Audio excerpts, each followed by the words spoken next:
This is WWE superstar Drew McIntyre, and you're listening to the WWE Podcast. The champ is the one that everybody wants, me. It's going to WrestleMania. Claymore! Austin 316 says I just whipped your ass. This is my iron. You're going to acknowledge me.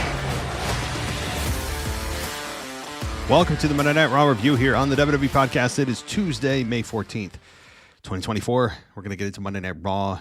And really, what can I say about Raw? It was the most wrestling-heavy Raw I've seen in quite a while. I don't think I've seen a larger focus on the King of the Ring tournament than I have this year. And that's not a complaint. I'm just not used to it. It's usually a side project.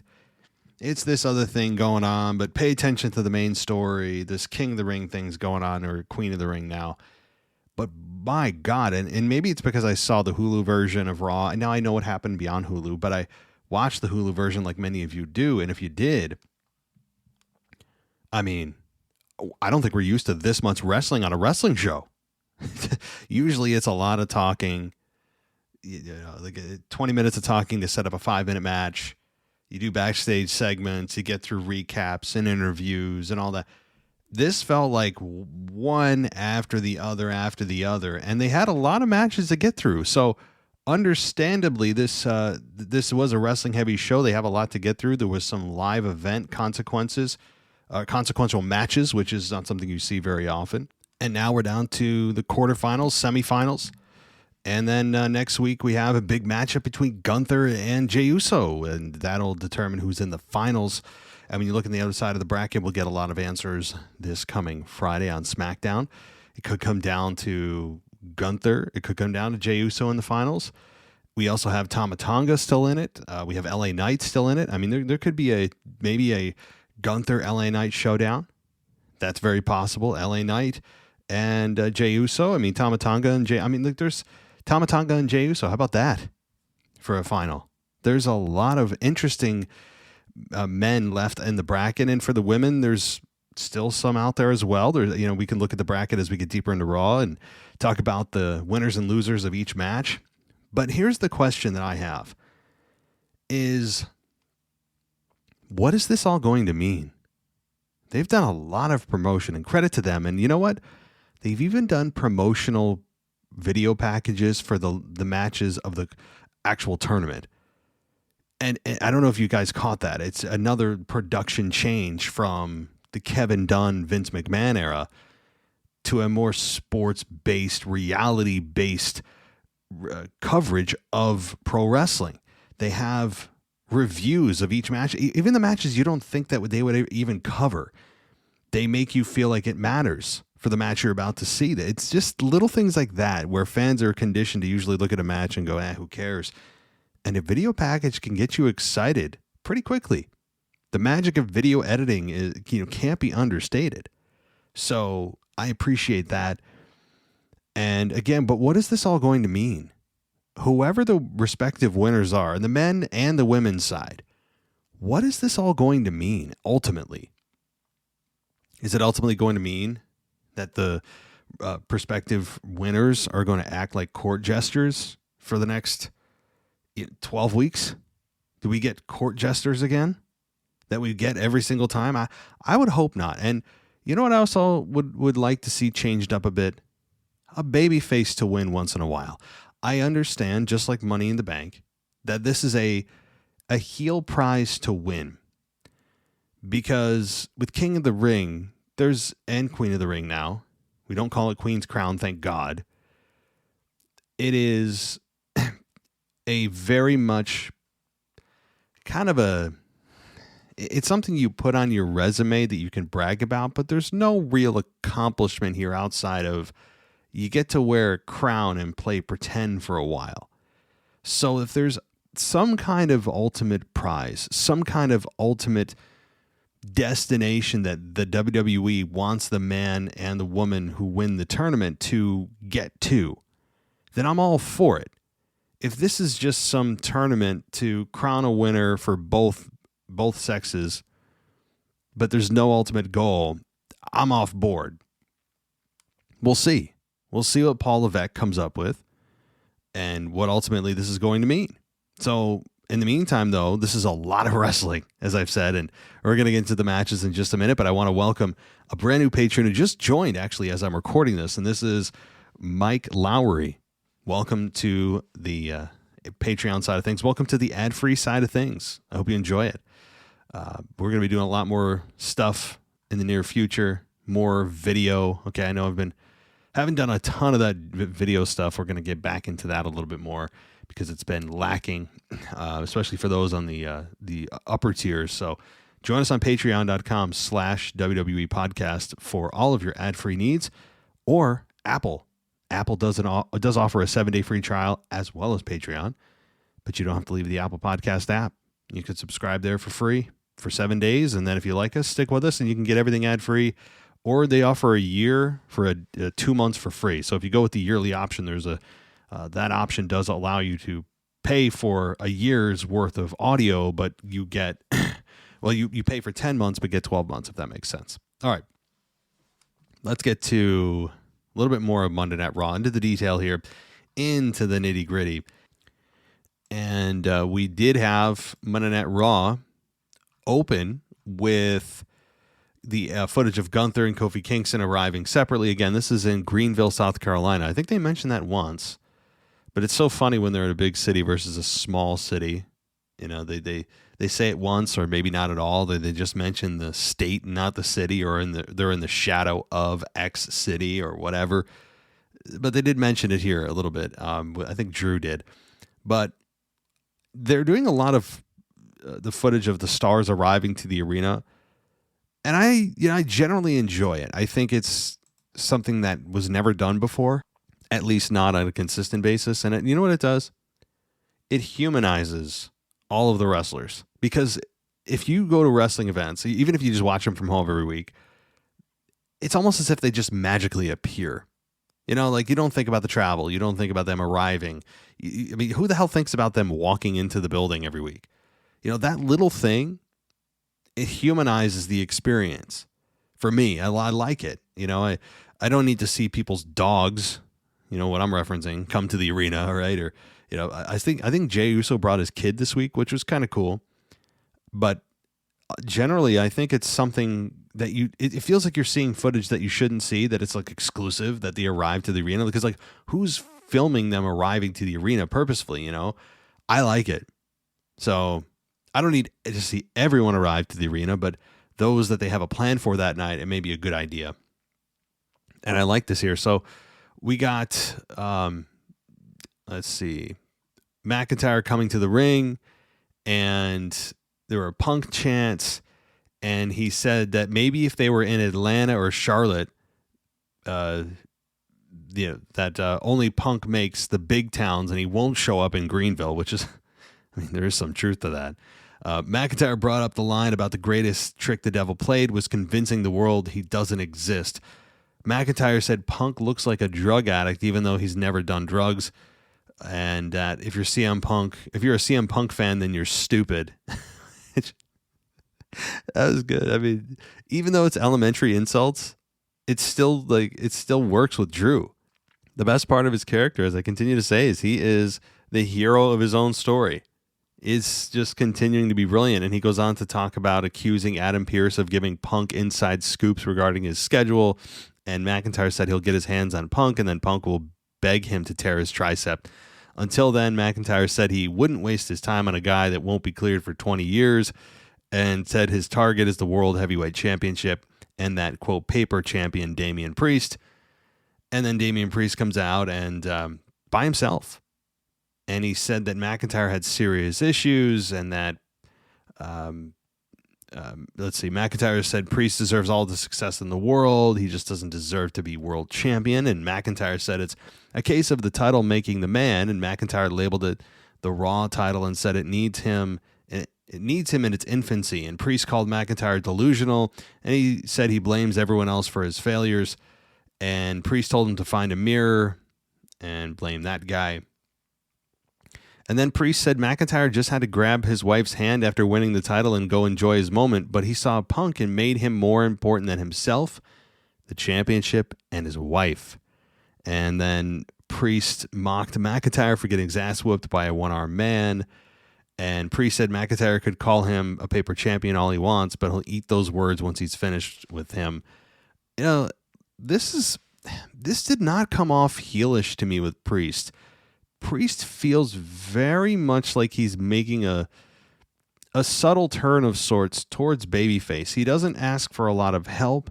He continually turns down help. He confronted McIntyre on his own, who admittedly is also a heel, so you don't have too many heel interactions to open the show. I can't remember many in the last several months where it's heel that opens the show. But if I were to guess, it seems like Priest is turning babyface. Now, that said, don't forget where we're going for the next PLE. You know, in June, guess where we're going? Scotland. All right. There's zero chance of Drew getting booed there. So maybe Drew just for a night is a babyface, but in the overall story, it's Damien that's turning. So no matter what they do, they're not going to get Drew booed in Scotland. It ain't going to happen, right? But for a night, he'll be the hometown hero. But I get babyface vibes from Damien. And it's a lot of online criticism that's being brought into the story here of Damien being a transitional champion. He's a paper champion. He's not making the belt. The belt's making him. And there's, you know what? There's a lot of truth, at least a sliver of, I shouldn't say a lot. There's a sliver of truth in all of those claims. Is Damien ready to be world champion? I think many people felt not really, not quite yet. Do most of us, I think, believe that the belt should make the man or the man should make the belt? I think most of us would say that the man should make the belt. You know, the guy holding it should be the one to add value to whatever he's holding. And does it feel like Damien's helping the world title? Not really. I mean, you go from Seth Rollins to Damien Priest, who admittedly has been on the ascent steadily for the last year and a half to 2 years. It still feels like a big drop from Seth to him, but not a gigantic drop. Significant, but not gigantic. But Damien is starting to come into his own. You know, he cuts good promos. He's good in the ring. He's good in backstage. He's good as the de facto leader of the Judgment Day. Even though they say they don't have a leader, they kind of do. But is just good enough? Do they really have a long-term plan for Damien to hold that belt longer than, you know, the presumed match in Scotland?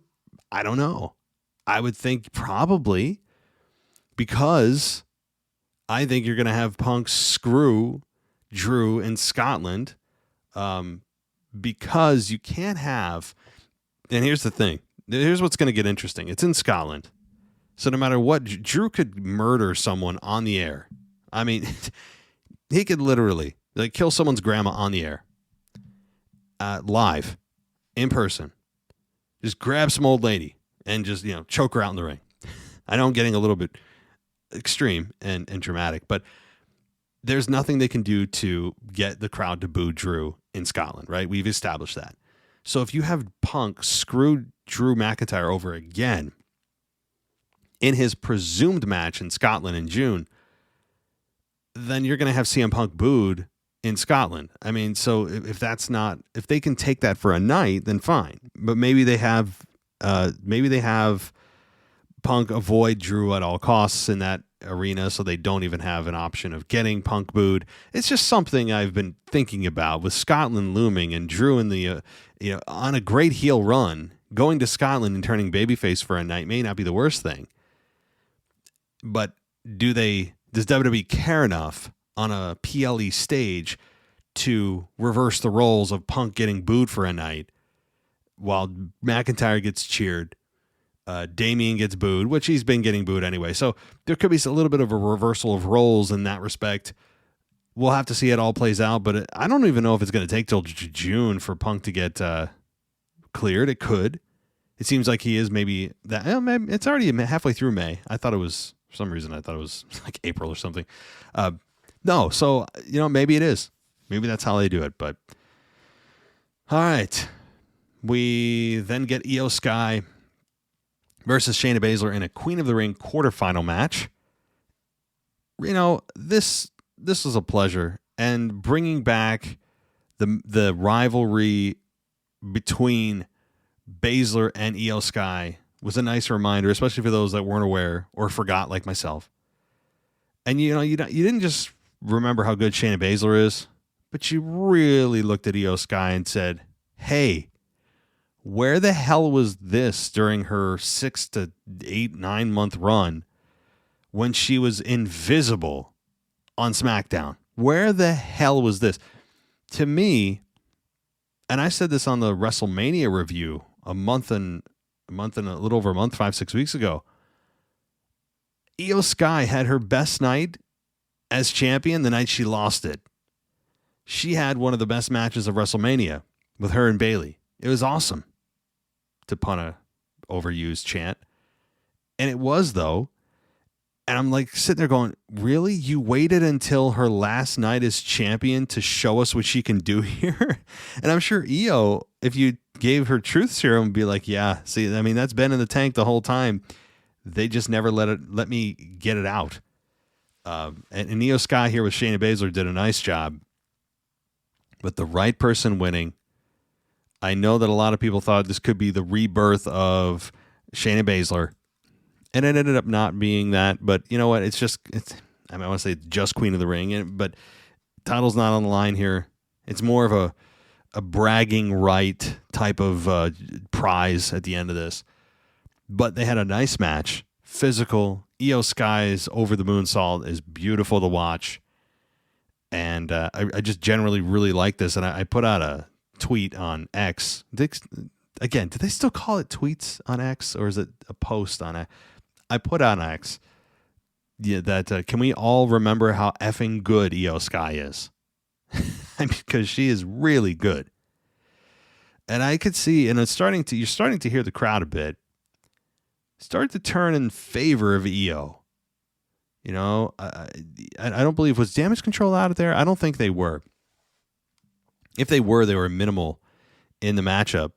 But forced to choose, the crowd's going to choose Io Sky over Shayna Baszler, and I think that there could be something there with an Io Sky babyface turn, that she ends up turning on the group or just leaving the group or whatever, because you're not going to turn the whole Damage Control group babyface. You're not going to do it. Io Sky, though, through her work rate, through how damn good she is in the ring, and yes, you can overcome the language barriers. We know the formula now. We know the antidote, and it is Shinsuke Nakamura and his promo style. So that's no longer really as big of an issue as it had been in the past. So there's really no excuse here now to continue to move Io Sky in whatever direction they want. They could continue with her as a heel, but every time you watch her, even for like just a few minutes, you're going, oh, wow. Yeah, this is she's just butter smooth. She's more athletic than you give her credit for on face value. She's and her I like her entrance music too. So I don't know. I'm just really starting to become more and more every week a bigger advocate of Io Sky. So Carlito continues to try to infiltrate himself into the Judgment Day group. Damien Priest was really, he kind of had a funny line where Carlito goes, I get it. You don't trust me. And you're thinking that, Damien's going to have this long response to that, and of why. And he just looks at Carlito and goes, nope. He's like, nope. I don't trust you.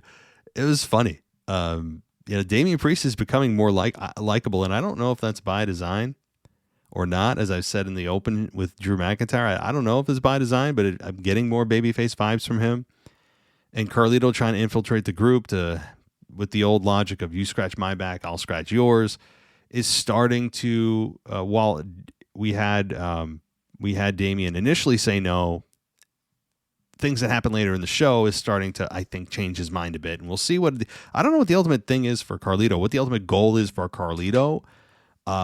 I know that he is got some unfinished business with the LWO, and that's going to be a thing, and Judgment Day is going to get involved with the LWO, and so maybe that's what it is.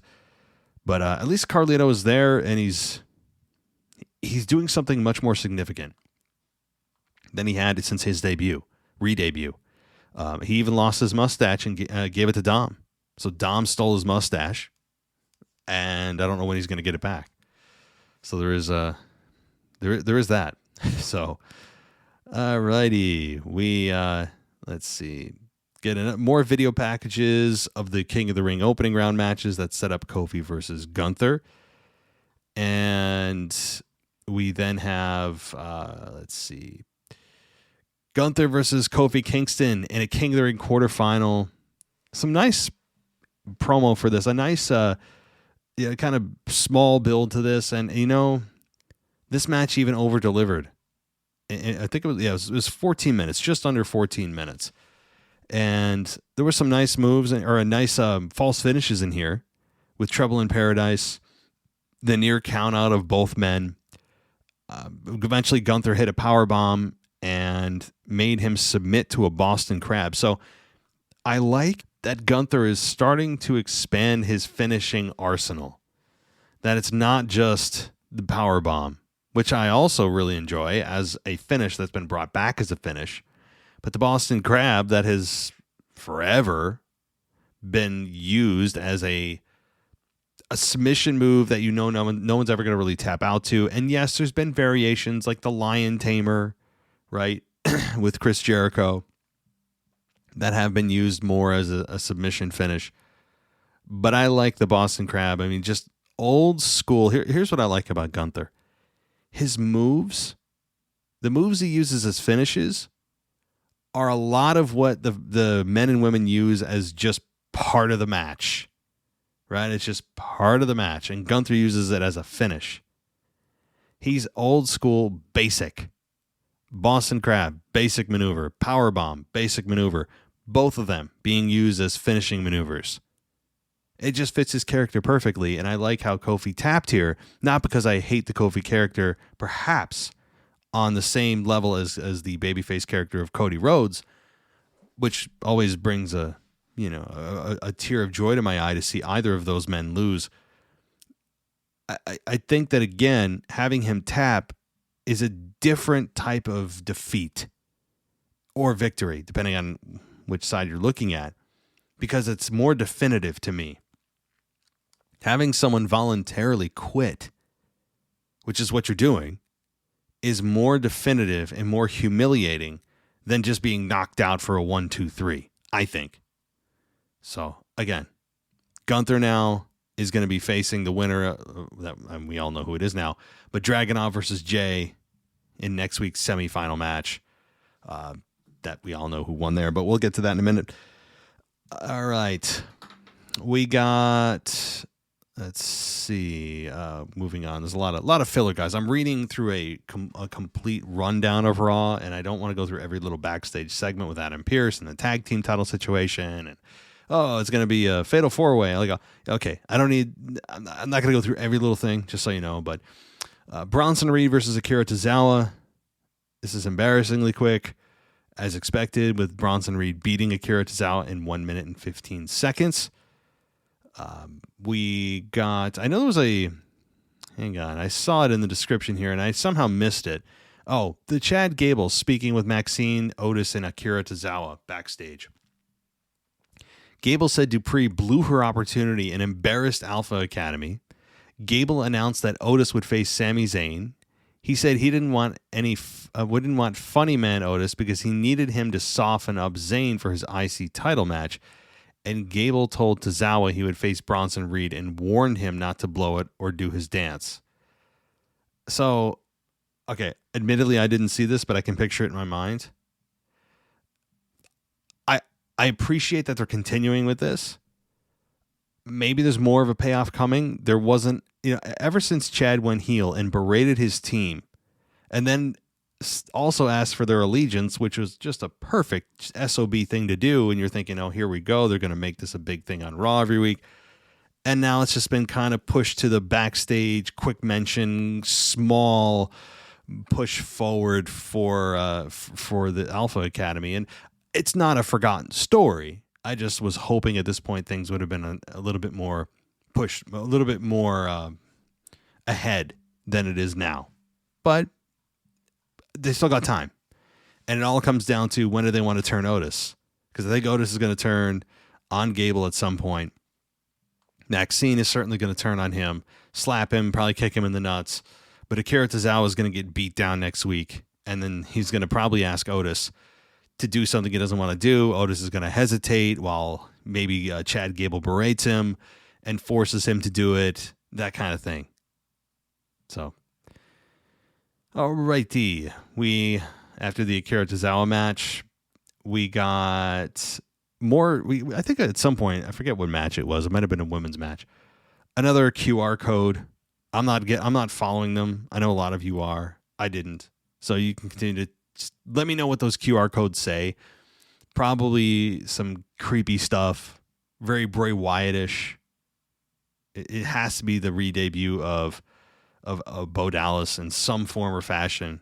I don't know what else or who else it could be. But let's move on. Lyra Valkyria. Did I get that right finally? I don't know why I can't pronounce her name. Lyra Valkyria versus Zoe Stark in a Queen of the Ring quarterfinal match. Physical.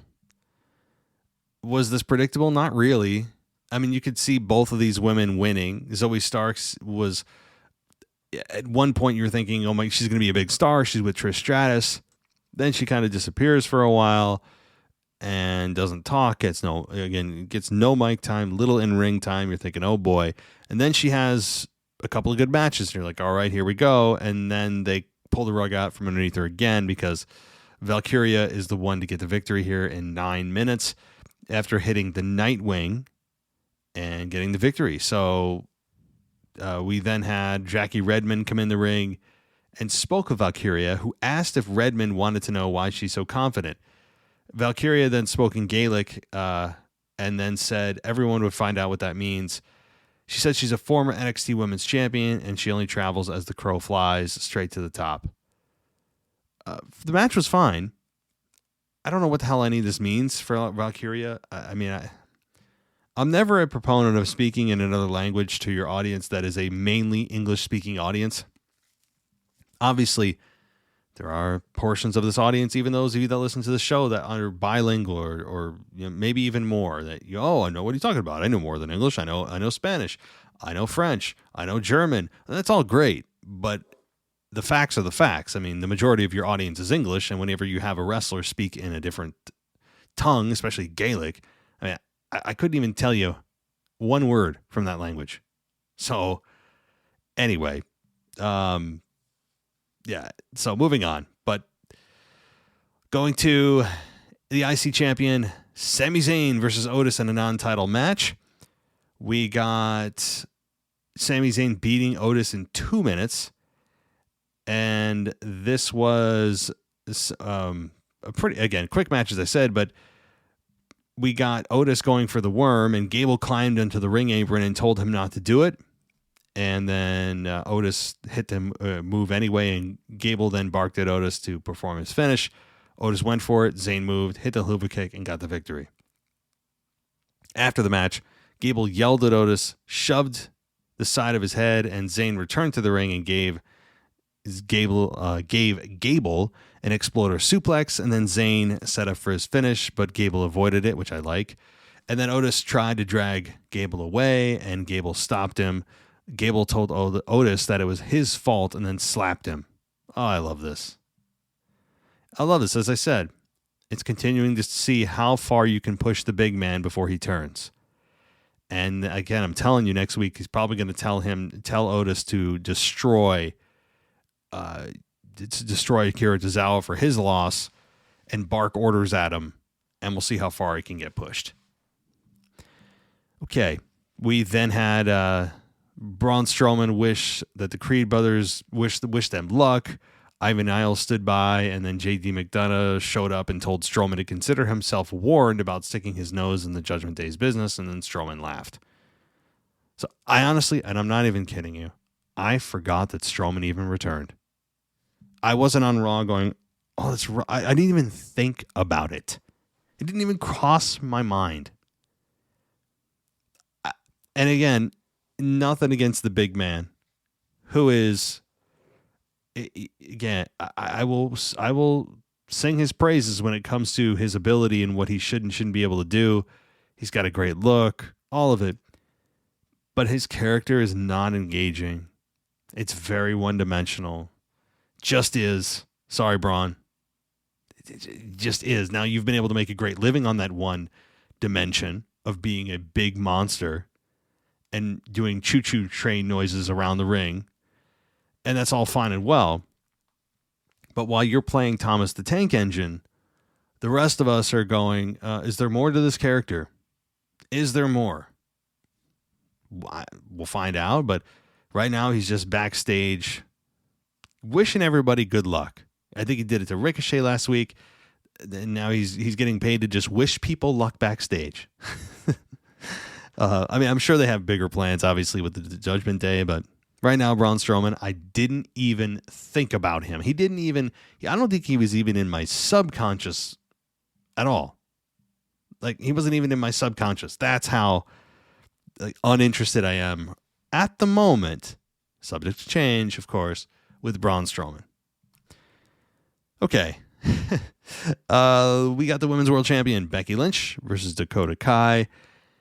And Sane held up a King Coda fan sign at ringside, which was kind of cool. And we got Becky Lynch beating Dakota Kai in 10 minutes by DQ, though, because we had Sky and Sane run in and attack Lynch for the DQ finish. But after the match, we got Sky and Sane, who were continuing to beat up Lynch. Lyra Valkyria ran out, made the save. And then Liv Morgan from behind hit Lynch into the ring post. And I'm really enjoying Liv. I know she didn't have a massive impact this week in terms of a promo or whatever. I mean, she just had this one moment, but it was effective. And I like what Liv has to offer over the last month or so. Yes, I was critical of her silly sounding revenge tour initially. Yes, I was. But I think it has developed into a logical story. Liv has found her voice. She's found her confidence, which I think we're both missing for the first, the majority of her career up until just lately. So I'm looking forward to a Liv Becky Lynch showdown. All right. We then have Finn Balor and JD versus Julius Creed, or the Creed brothers versus the New Catch Republic versus the AOP. And it was for a shot at the World Tag Team titles. Now, this was made by Adam Pearce earlier, who was talking about, it's a new era. Which means new opportunities. He was just like inspired by this. Very, very happy with himself. Very impressed. And it was a good match. Now, did the right team win of having Finn and JD beat the Creed brothers and everyone else? I mean, I guess, but now you're going to have potentially, and maybe even, dare I say, likely, the Judgment Day take back the World Tag Team titles that they just lost to Truth and Miz, who really, by the way, I know they appeared on Raw backstage a little bit. They haven't done a ton with those titles, and to be fair, I don't think a lot of us expected a long title reign anyway.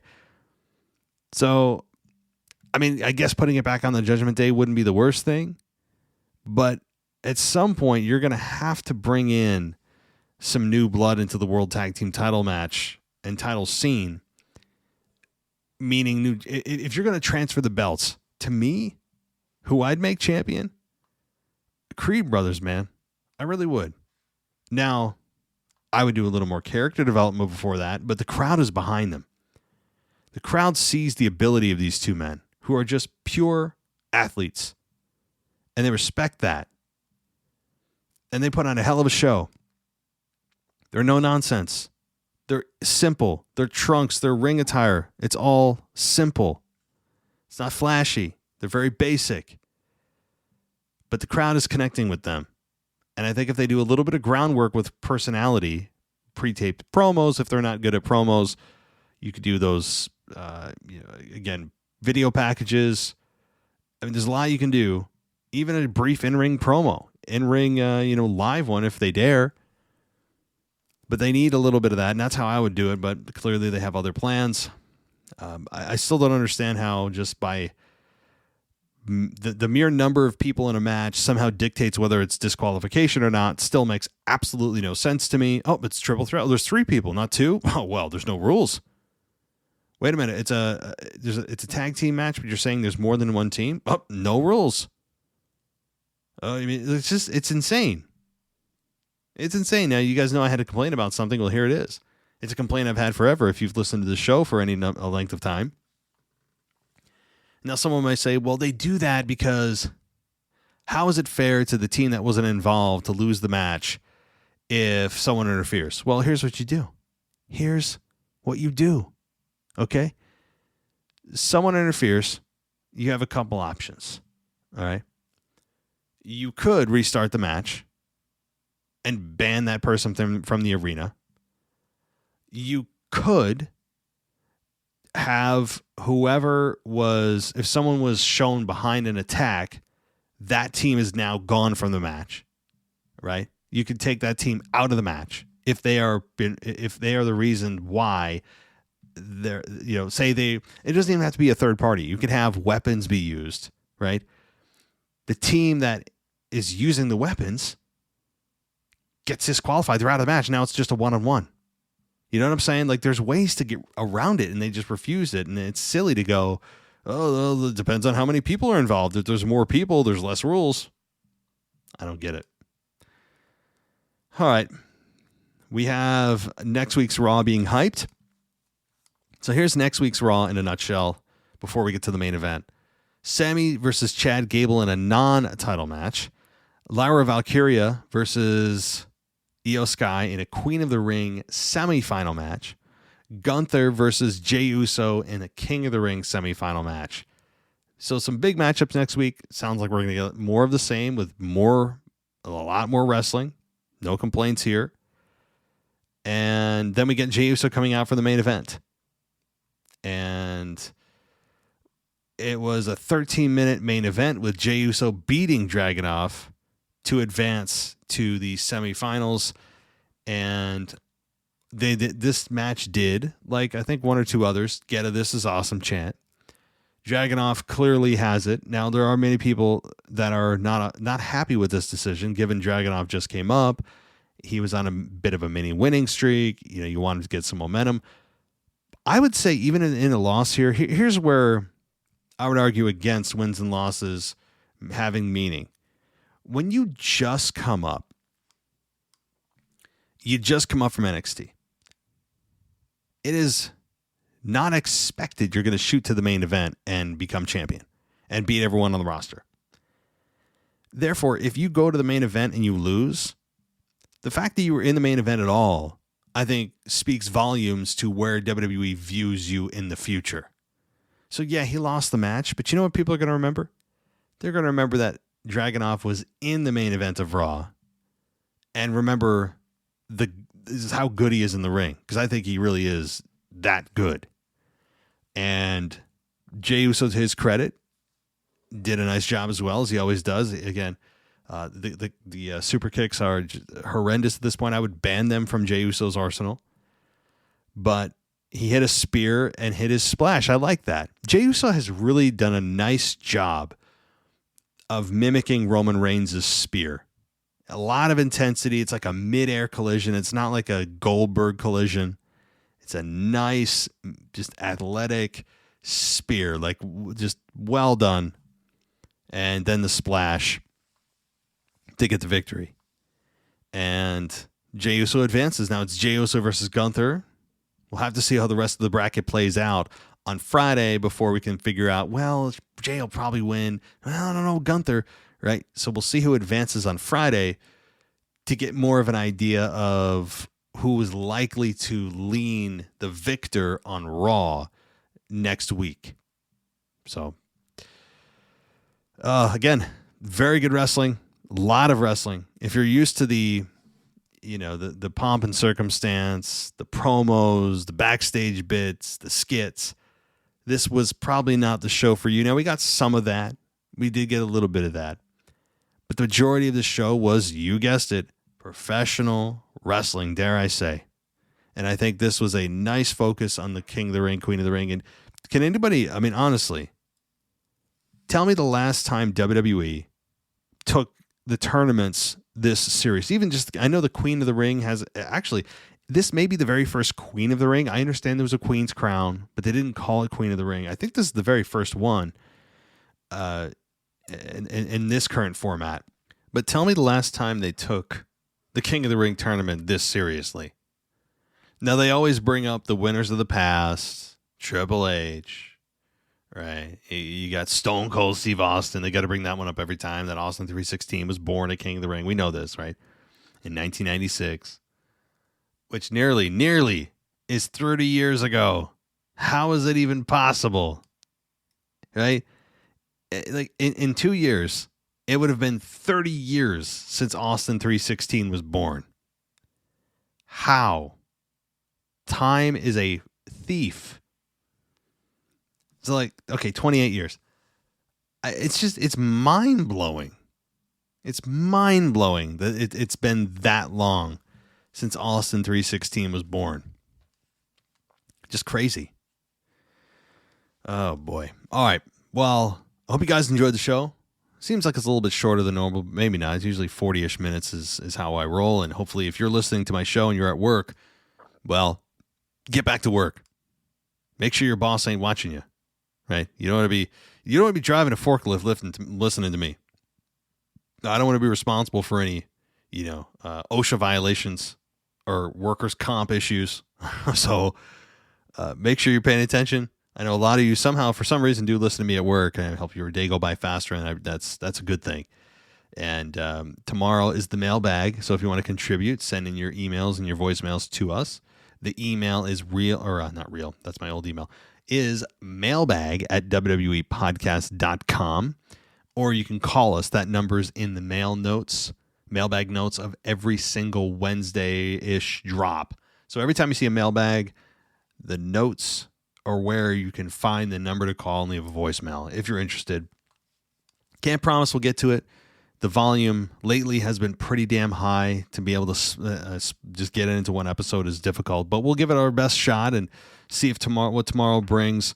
It's been very just trying here. I'm half asleep right now. It's almost midnight. Yeah, got to get to work tomorrow. Get up at 5 o'clock, or really probably 4 o'clock.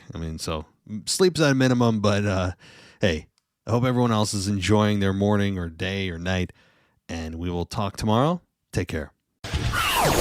Thanks for listening to the WWE Podcast. Don't forget to subscribe on your favorite podcast app so you don't miss a show, or head to WWEpodcast.com.